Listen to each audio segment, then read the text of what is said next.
우리 마태복음 11장 28절에서 30절 우리 한 목소리로 읽도록 하겠습니다. 시작. 수고하고 무거운 짐진 자들아 다 내게로 오라. 내가 너희를 쉬게 하리라. 나는 마음이 온유하고 겸손하니 나의 멍에를 메고 내게 배우라. 그리하면 너희 마음이 쉼을 얻으리니 이는 내 멍에는 쉽고 내 짐은 가벼움이라 하시니라. 아멘. 우리 이 시간에 우리 삶 가운데 새로운 일을 행하시고 또 우리와 함께 동행하시는 우리 하나님 앞에 감사와 찬양의 박수 올려드리도록 하겠습니다. 주님, 아멘.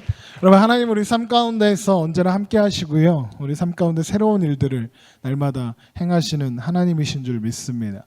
우리가 두려움과 연약함 속에 있을지라도 우리 하나님 언제나 우리와 함께 하시고요. 함께 일하고 계심을 여러분 기억하시기 바랍니다. 네, 좋아. 자, 한번 물어보죠. 여러분 지난 한 주의 삶이 어떠셨나요? 반응을 하세요. 한 주의 삶이 어떠셨나요?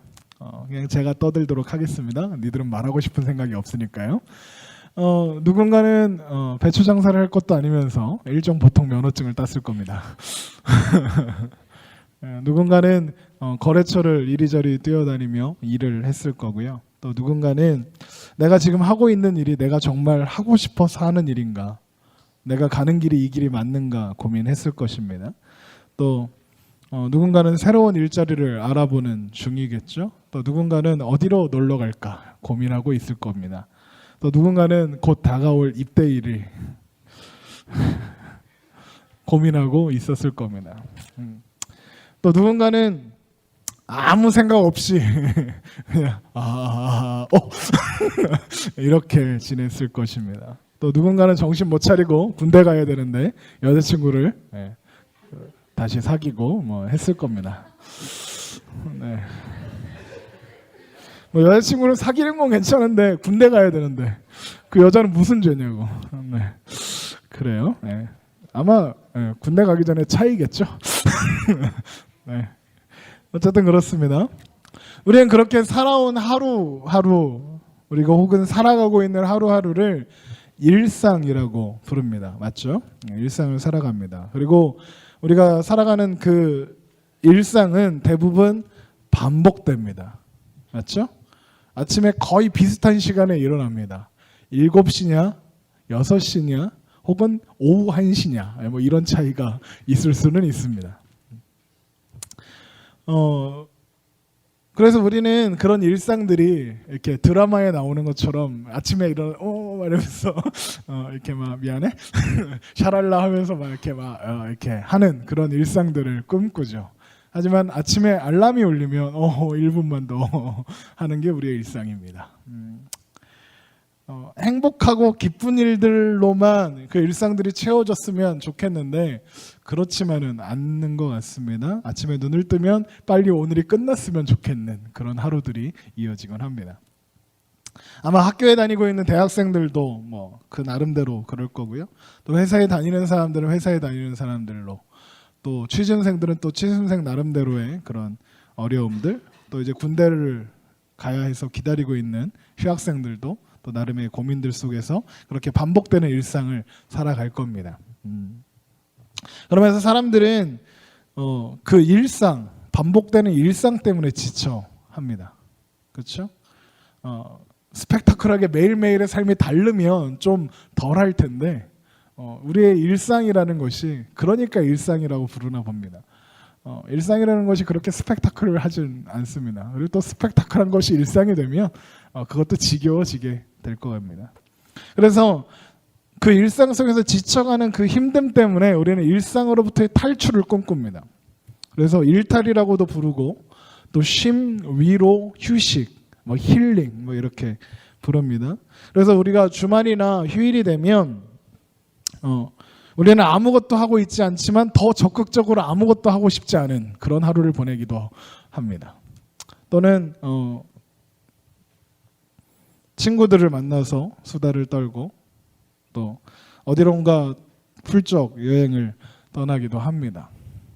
그런 것들을 하고 나면 힐링했다 그럽니다. 그죠? 재밌는 게 뭐냐면요. 그렇게 일상에서 벗어나서 힐링을 하고 나면 일상에서 다시 활기가 막 회복되고 막 행복해지고 막 일상으로 돌아갔을 때 좀 힘차게 막 이렇게 그래 또 열심히 살아보자 해야 하는데 우리는 월요일이 싫습니다. 그걸 그 일상으로 돌아가는 것을 두려워한다는 얘기입니다. 그래서 월요병이라는 병이 생겼습니다. 그것은 때로 공포로 다가오기도 하고요. 그리고 오래 쉴수록 그 공포는 더 극대화집니다. 여름 휴가가 마치고 첫 출근하는 그날, 설 연휴가 끝나고 첫 출근하는 그날 정말 짜증나고 힘든 게 우리의 일상인 것 같습니다. 내일 월요일입니다. 네. 그럼 내일에 대해서 여러분은 어떻게 생각하십니까? 행복합니까? 아니면 생각만 해도 한숨이 나오나요? 어떤가요? 행복해요? 여자친구 만날 생각에? 저는 이번 한 주간 동안에 청년들과 무슨 말씀을 나눌까 묵상할 때마다 떠오르는 세 가지 단어가 있었습니다. 오늘 제목에 있는 일상, 위로, 회복이었습니다. 반복되는 일상, 때로는 소망 없어 보이는 그 일상, 아무것도 하지 않고 그냥 멍 때리고 있으면 안 될 것 같으니까 무언가 살아가고 있는 그 일상, 하루 이틀의 휴가나 휴일이 해결해 줄 수 없는 그런 아픔과 고단함이 있기 때문에 그래서 우리는 사람들은 쉼을, 진정한 쉼을 갈망하며 살아갑니다. 안식과 평화, 위로, 회복 갈망합니다. 그런 사람들의 필요와 갈망을 반영하듯이 수많은 상품들이 쏟아져 나오고 있습니다. 똑같은 건데요. 똑같은 건데 거기다 힐링이란 단어 하나만 붙이면 가격이 몇 배 치솟고요. 그리고 그걸 사람들이 삽니다. 힐링 뮤지컬, 힐링 연극, 힐링 콘서트, 힐링 가구, 요즘엔 힐링 아파트도 나왔다고 합니다. 뭐 어떡하라고. 힐링 화장품도 있다는데. 힐링 스파 합니다. 힐링을 갈구하는 사람들은 그 비싼 거를 굳이 값을 더 치더라도 구입할 만큼 사람들은 그렇게 힐링을, 위로를, 휴식을 갈망하는 것 같습니다. 궁금한 게요. 그렇게 힐링하고 나면 좀 괜찮아지던가요? 행복해지던가요? 힐링을 원해서 제주도에 갔다 옵니다. 제가 정말 미칠 것 같을 때 갑니다. 갔다 오고 나면 갔을 땐 정말 좋아요. 그렇잖아요. 커피 마시고 좋은데 갔다 오고 나면 다시 일상입니다. 미쳐버릴 것 같아요. 어느 정도는 힐링이 됩니다. 그러나 그것이 온전한 것이 아님을 우리는 알고 있습니다. 그래서 사람들은요 더 힐링스러운 것을 찾아 헤매입니다. 성경에 보면요 엄청난 일을 이루어 놓고도 두려움에 빠져서 다시 일어나 어떻게 회복할 수 없을 것만 같은 그런 바닥을 친 한 사람이 있습니다. 그 사람은요 오랜 가뭄으로 고통스럽고하던 이스라엘 땅에 단비를 내리게 했습니다. 그리고 그 단비는 갈멜산이라는 곳에서 850명의 바알과 아세라 선지자들과의 영적 전투에서 승리한 직후 하나님께서 내려주신 것이었습니다. 그런 바알과 아세라 선지자 850명에게 불로 응답하는 신이 진짜 신이다 이런 영적 전투를 요구했습니다. 바알과 아세라 선지자들은 별짓을 다해가며 부르짖었으나 그들의 신은 응답하지 않았습니다. 왜요? 그들의 신은 진정한 신이 아니고 우상이었기 때문입니다. 그런 그들을 콧방귀를 뀌어가며 그것밖에 안 되냐? 니들 신은 자나보다 라고 비웃어주며 이제 그가 기도를 시작합니다. 바짝 말라 있어도 불이 잘 붙을까 말까한 그 제단 위에 물을 들이붓습니다. 4통이나. 그리고 하나님과 백성들 앞에서 이렇게 선포하며 기도합니다. 여호와여 내게 응답하소서, 내게 응답하소서. 이 백성에게 주 여호와는 하나님이신 것과 주는 그들의 마음을 되돌이키심을 알게 하옵소서 선포합니다. 하나님 놀랍도록 그의 기도에 응답하셨습니다. 불을 내리시고요. 제단 위에 제물을 그대로 불살라 가셨습니다. 흠뻑 젖어 제단 주위로 파져 있는 도랑에 있는 물까지 싹 말라버릴 만큼 강력한 불이 내렸습니다. 이 일로 온 백성들이 하나님 앞에 회개하며 돌아왔고요. 그리고 바알과 아세라 선지자 850명이 그 자리에서 도륙당했습니다. 그리고 이스라엘의 단비가 찾아왔습니다. 일약 영웅이 되는 순간이었습니다. 이 모든 일의 중심에 바로 이 사람이 서 있었습니다. 누구입니까? 모르냐 진짜? 몰라서 이렇게 조용히 하고 있는 거냐? 내가 이렇게까지 얘기를 했는데 누군지 몰라? 누구야? 엘리야? 아닌가? 자신감을 가져. 엘리야 맞아요. 네. 850명 갈멜산 담비 그러면 엘리야지. 뭘 고민을 해? 성경 퀴즈 대회 예약합니다. 성경 퀴즈 대회 합시다. 이것들이 어쨌든 사실 엘리야라는 이 사람에게는요 이런 기적들은 일상이었습니다. 가뭄 속에서 엘리야가 어떻게 먹고 살았는지 알아요? 배가 고프니까요 시냇가에 가요. 물도 없어요. 아침마다 저녁마다 까마귀가, 다른 것도 아니고 까마귀가, 뭐 이렇게 배달부가 온 것도 아니고 까마귀가 떡과 마실 것을, 고기를 배달해 줬어요. 바로 앞에 아침마다. 저녁에도 또 배달해 주고, 매일 끊이지 않고 나오는 한 가부의 그릇을 통해 먹고 마실 것을 공급받았습니다. 엘리야가 기도하면요 죽었던 사람도 일어났습니다. 하늘에서 막 불이 내리고요, 막 오랜 가뭄을 끝내는 비가 엘리야의 기도 한 번으로 막 내립니다. 엘리야는 당대의 가장 능력 있는 선지자였습니다. 감히 범접지 못할 선지자였습니다. 그로 말미암아 일어나는 영적 전투들 많이 있었습니다. 지금 갈멜산에서 850명 바알과 아세라 선지자들과 싸워 이겼습니다. 이런 일상들을 살아가는 사람입니다. 엄청난 일상이죠. 우리가 살아가는 일상과 비교하자면 엄청난 일상입니다. 그의 눈에는 자신을 호위하는 수천, 수백, 수만 명의 영적 영적 군대 마하나임이 보였습니다. 그런데 이상한 일이 일어납니다. 어쩌면 이제까지의 일상과 비교하자면 아무것도 아닌 어떤 일 때문에 이 사람은 좌절하게 됩니다. 타락한 왕비 이세벨이 너도 똑같이 죽일 거야 라고 협박하는 그 한마디에 도망갑니다. 엘리야는 북이스라엘에서 활동하던 선지자였습니다. 그가 도망쳐서 남유다 땅에 브엘세베까지 도망쳤습니다. 그럼 국경을 넘어왔기 때문에 사실 안전해요. 그렇죠? 추격을 할 수 없습니다. 그런데 거기서 또 도망갑니다. 광야길로 하루를 더 갑니다. 광야 속으로 들어갔습니다. 이상하지 않습니까? 엘리야에게 기적과 영적 전투는 일상이었습니다.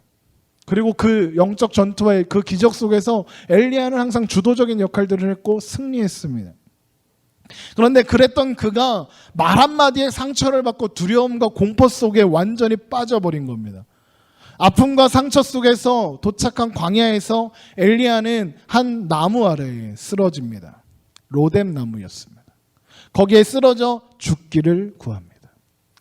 엘리야에게 로뎀 나무는요 실패와 실망과 좌절의 자리였습니다. 그가 살아가던 놀라운 그 일상들이, 그 놀라운 기적들이 짐이 되는 자리였습니다. 너무나도 무거워서 그것을 감당할 수 없는 그런 낙심의 자리였습니다. 오늘 말씀을 보니까 예수님께서 우리에게 이렇게 말씀하십니다. 수고하고 무거운 짐진 자들아 다 내게로 오라. 내가 너희를 쉬게 하리라. 이 말만 들어도 참 위로가 되고 치유가 될 것만 같습니다. 그런데 여러분 요 한 절만 보면 그래요. 그런데 그 다음 절이 정말 이상합니다. 우리 한번 29절부터 다시 읽어봅니다. 시작. 나는 마음이 온유하고 겸손하니 나의 멍에를 메고 내게 배우라. 그리하면 너희 마음이 쉼을 얻으리니 이는 내 멍에는 쉽고 내 짐은 가벼움이라 하시니라. 보세요. 수고하고 무거운 짐진 자들아 다 내게로 오라. 내가 너희를 쉬게 하리라. 여기서 끝나면 딱 좋은데 예수님이 이상한 말씀을 하시는 겁니다. 내 멍에를 지고 내게 배우라 하셨습니다. 그 멍에가 가볍대요. 이게 이런 말입니다. 예수님께서 내가 너희를 쉬게 하겠다 하셨는데 그건 너희의 짐을 내가 대신 져주거나 그 짐을 내려놓게 해주겠다가 아니라 짐 지는 법을 가르쳐 줄게 라는 겁니다. 여러분 예수님 지신 멍에가 무엇이었습니까? 십자가예요. 그 십자가는요, 예수님에게도 엄청난 짐이었던 것 같습니다. 십자가 위에서 예수님은 뭐라고 하십니까? 하나님, 하나님, 나의 하나님, 나의 하나님, 어찌하여 나를 버리시나이까 하셨습니다. 고통에 찬 그 부르짖음을 부르짖어야 하셨던 그런 짐이었습니다.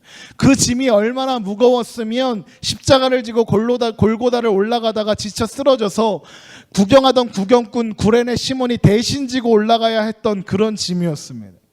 물리적으로 심적으로 그 무엇과도 비교할 대상을 찾을 수 없는 고통스러운 짐이었습니다.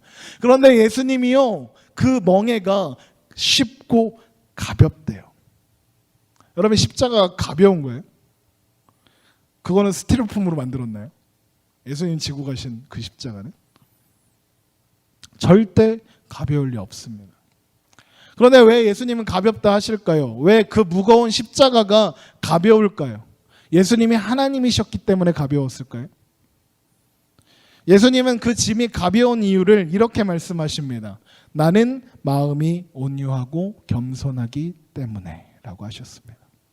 그 짐을 감당하시는 마음이 온유하고 겸손해서 감당할 수 있고 가볍다는 겁니다. 여러분, 이게 이해가 됩니까?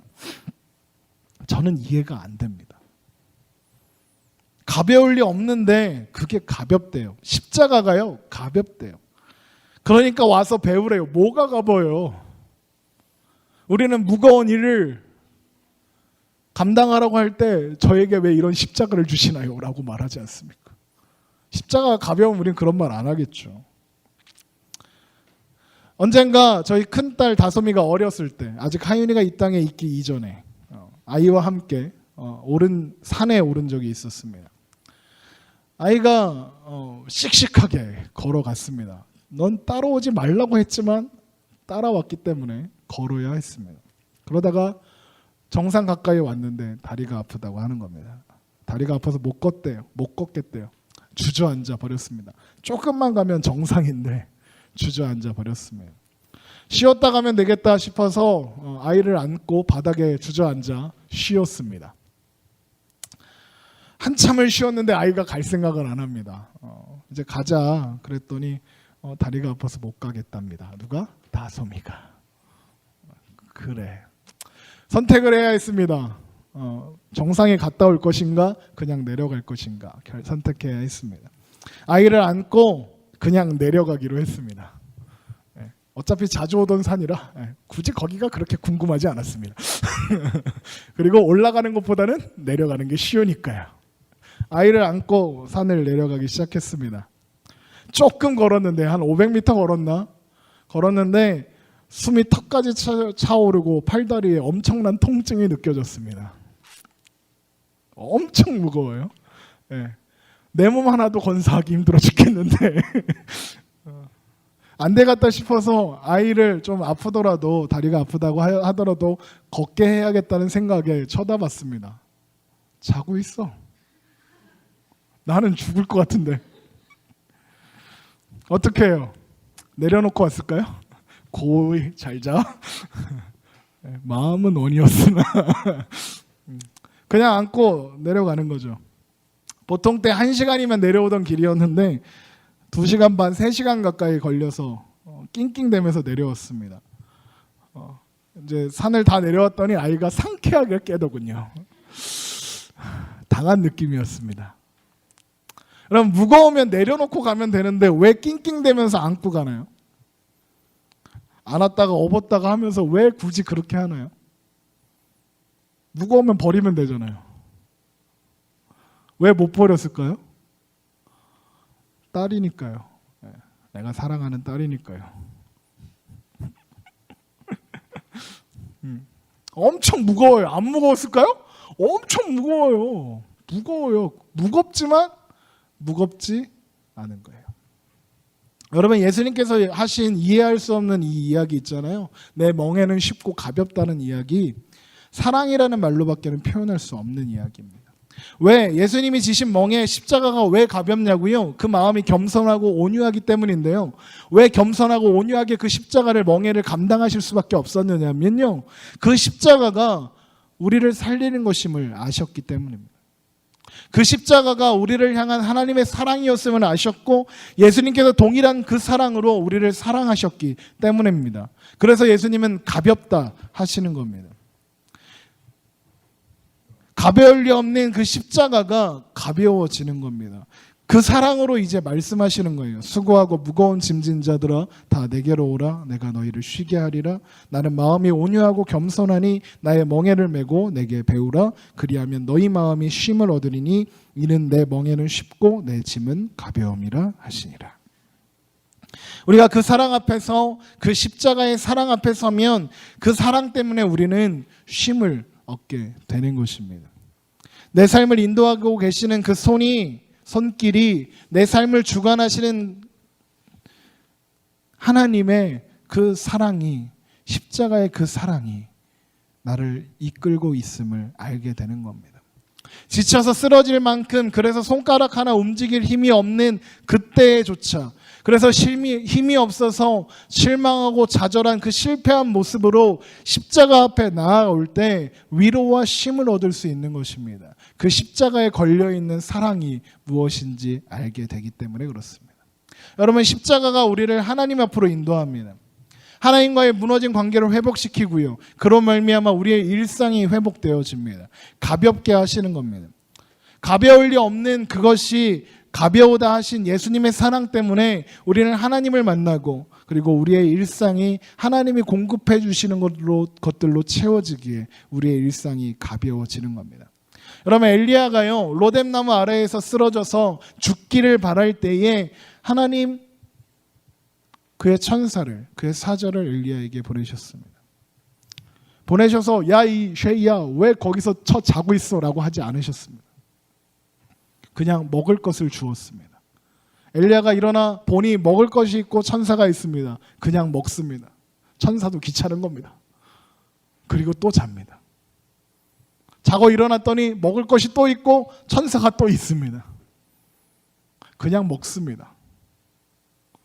성경에는 한 번만 기록되어 있지만 제 생각엔 여러 번 반복되는 일상이었을 것 같습니다. 휴식이었습니다. 그가 먹고 마실 때에 하나님의 천사가 그를 어루만지며 가라 합니다. 그가 가라 했을 때 그가 음성을 듣고 간 곳이 하나님의 산 호렙이었습니다. 호렙에서 엘리야는 하나님을 만나게 됩니다. 그리고 엘리야의 사명이, 그리고 엘리야의 그 놀라웠던 일상이 회복되어지게 합니다. 그가 너무 두렵고 무겁다 하던 일상이 이제 가벼워지게 된 것입니다.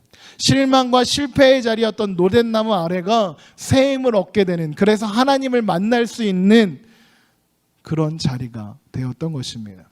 여러분, 사실 엘리야의 현실은 변한 것이 아무것도 없었습니다. 여전히 자신을 죽이려는 이세벨의 칼날이 그를 찾고 있었습니다. 그러나 그는 회복되었던 것입니다. 그가 어떻게 이런 일이 일어날 수 있었을까요? 엘리야가 살아가는 그 일상이 내가 하는 일이 아니었음을 엘리야가 깨닫게 되었기 때문에 그렇습니다. 나 홀로 가는 삶이 아니라는 것을 그가 깨닫게 되었기 때문에 그렇습니다. 여러분, 우리의 일상 또한 마찬가지일 거라고 생각합니다. 다시 반복되는 일상은 내일도 우리 가운데 펼쳐질 겁니다. 그리고 그 무게감은 동일할 겁니다. 가벼워지지 않을 겁니다. 그러나 여러분, 오늘 말씀을 통해 쉼과 위로를 얻게 되시기를 주님의 이름으로 축원합니다. 우리가 십자가 앞에 있음을, 그 사랑 때문에 살아가고 있음을 깨닫게 되기를 저는 바랍니다. 나에게 주어진 그 일상이 나 혼자 살아내는 일상이 아니라, 나 혼자 그냥 어떻게든 감당해야 되는 일상이 아니라 함께 가는 외로운 삶이 아님을 기억하시기 바랍니다. 여러분, 그것이 예배입니다. 함께 가는 것, 그것이 예배입니다. 여러분, 매주 일요일이면 찾아오는 예배의 시간, 그 예배의 시간에 우리는 십자가 앞에 서고 그 십자가를 통과하여 하나님 앞에 서면 그 자리는 매주 반복되는 일상이 아니라 매일의 일상을 살아날 힘을 공급받는 로뎀나무가 되는 것입니다. 그래서 예배는 하나님을 찬양하고 경배하는 자리인 동시에 하나님을 만나고 하나님께서 우리에게 위로와 쉼을 주시는 그런 자리입니다. 내게 주어진 삶을 살아갈 힘을 공급해 주시는 것이 예배입니다. 그리고 그 예배를 통하여 공급받은 힘을 가지고 세상 앞에서 그 일상을 살아내는 것, 그것이 예배입니다. 여러분, 그래서 저는 여러분에게 예배하자고 이야기합니다. 예배만이 우리를 일상에서 살아갈 힘을 얻게 합니다. 여러분, 예배가요, 우리가 일상에서 아침에 일어나서 성경책 보고 기도하고 막 찬양 부르고 그게 예배가 아니라요, 하나님과 함께 있는 게 예배입니다. 우리가 이 예배 시간에 함께 모여서 우리가 한 주를 살아갈 십자가의 능력과 십자가의 사랑을 깨닫고 이제 일상으로 돌아가서 그 십자가와 함께 살아가는 겁니다. 십자가를 통과한 자들이 모여서 하나님 앞에 서는 것이 예배라면 그 자리에서 우리는 우리의 삶을 살아갈 힘을 공급받고 이제 우리는 살아갈 수 있게 되는 것입니다. 그래서 십자가와 함께 살아가는 우리의 일상이 예배라 하는 것입니다. 여러분, 물리적인 무게는 바뀌지 않을지도 모르겠습니다. 십자가에서 이루신 그 사랑이 그러나 나를 살게 하며 십자가가 내게 새 생명을 주셨음을 알기에 그 일상들을 하나님과 함께 살아가고 있음을 알기에 외롭고 지치는 일상이 아닌 것이 되는 것입니다. 여러분, 그것이 진정한 내려놓음입니다. 여러분, 짐 다 내려놓는 것, 그것이 내려놓음이 아니라요, 진정한 쉼이 바로 그것이라는 겁니다. 우리가 세상의 무게 앞에 쓰러지지 않을 수 있는 것은 우리가 세상이 주는 그 어떤 것으로 사는 것이 아니라 예수 그리스도, 그리고 십자가, 그리고 하나님께 예배하는 그 예배를 통하여 우리를 만나주시고 예배를 통하여 우리에게 공급해 주시는 것들로 살아가고 있다는 것을 알게 되기 때문에 그렇습니다.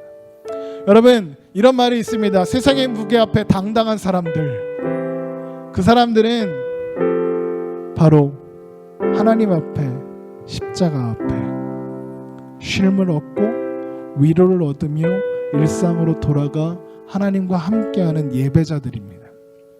여러분, 예배자가 되기 원하십니까? 여러분, 진정 일상 속에서 하나님과 함께 동행하는 인생을 살고 싶으십니까? 그럼 여러분 예배를 회복하시기 바랍니다.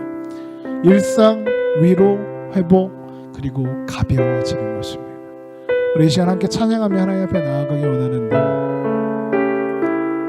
그 무엇과도 비교할 수 없는 십자가가 우리의 소망이며 우리를 살게 합니다. 함께 찬양합시다. 무엇이 변치